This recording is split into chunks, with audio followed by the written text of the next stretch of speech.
ఒక చిన్న ఊరిలో రమేష్, సరోజ, వారి పిల్లలు నీలు చిన్ను ఉండేవారు.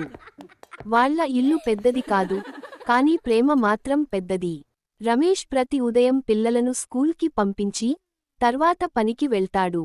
సరోజ ఇంటి పనులతో బిజీగా ఉండేది. కానీ సాయంత్రం 5ంటికి ఇంట్లో ఒక ప్రత్యేక శబ్దం వినిపించేది. చిన్ను నవ్వు, నీలు అరుపులు, అమ్మా, నాన్నల మాటలు. అది వాళ్ళ ఇంటి అసలు జోష్. ఒకరోజు ఇంట్లో చిన్న గొడవ వచ్చింది. నీలు తన పెన్సిల్ బాక్స్ పోయిందని చిన్నును నిందించింది. చిన్ను ఏడవడం మొదలుపెట్టాడు. పిల్లల గొడవతో రమేష్ కోపంగా ఎవరికి సర్ది చెప్పాలో తెలియక ఏమి మాట్లాడకుండా బయటకు వెళ్ళిపోయాడు. సరోజకు చాలా బాధగా అనిపించింది. రాత్రి అయ్యేసరికి ఇల్లు నిశ్శబ్దంగా మారింది. అందరూ ఉన్నారు, కానీ ఎవరూ మాట్లాడటం లేదు.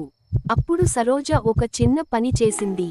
స్టవ్ ఆన్ చేసి ఒక చిన్న స్వీట్ పాయసం చేసింది ఆమె. పాయసం వాసన ఇంటిని నింపింది.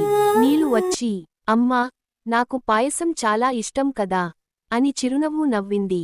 దాన్ని విని చిన్ను కూడా నెమ్మదిగా దగ్గరకు వచ్చాడు. రమేష్ కూడా బయటనుంచి వచ్చి పిల్లలను చూసి నవ్విపోయాడు.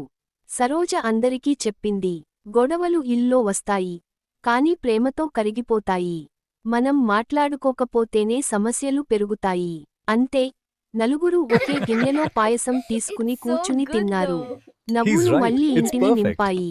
నీతి: కుటుంబం అంటే ఒకే ఇంటిలో ఉండడమే కాదు, ఒకరిని ఒకరు అర్థం చేసుకుని క్షమించుకోవడం.